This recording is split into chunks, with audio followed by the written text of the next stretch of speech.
Yesterday, the Missouri Department of Health and Senior Services conducted virtual town halls to hear residents' concerns on aging. Our Trey Wiggins spoke with an official from DHSS and has more on what they're learning. We're already 2 months into a project that will span over the next 2 years. On January 19th, Governor Parson announced the Master Plan on Aging, with the goal to make independent living for Missouri's growing senior population more feasible.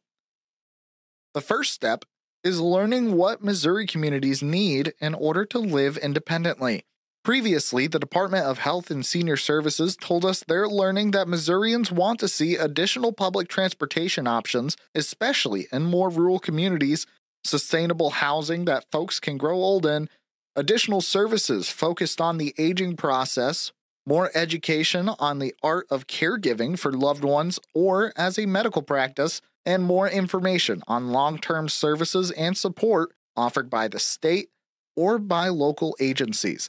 Senior Programs Bureau Chief Mindy Allstat said Thursday's virtual town halls echoed those concerns while serving as a brainstorming session where Missourians floated ideas for how agencies can address their concerns. We asked people like, what would you do to fix this? Or what have you thought of that? Like, why doesn't the state do this? So we were able to get some kind of unique ideas. You know, sometimes we're so deep in the minutia of doing the day-to-day work that we don't see some of those outside the box things. So hearing from individuals that are living those experiences is really valuable. And with this part of the process knocked out, where do we go from here?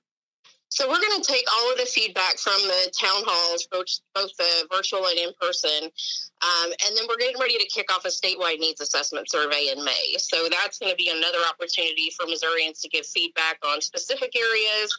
And then we'll have some like open-ended questions too, like what are we missing? What are we not asking you about that we should be considering? The Master Plan on Aging is set to be finalized and put into action by the beginning of 2026. Reporting for KTVO News, I'm Trey Wiggins. If you weren't one of the over 1,700 Missourians to take part in town halls locally or virtually, you're welcome to chime in on the website linked to this article on KTVO.com.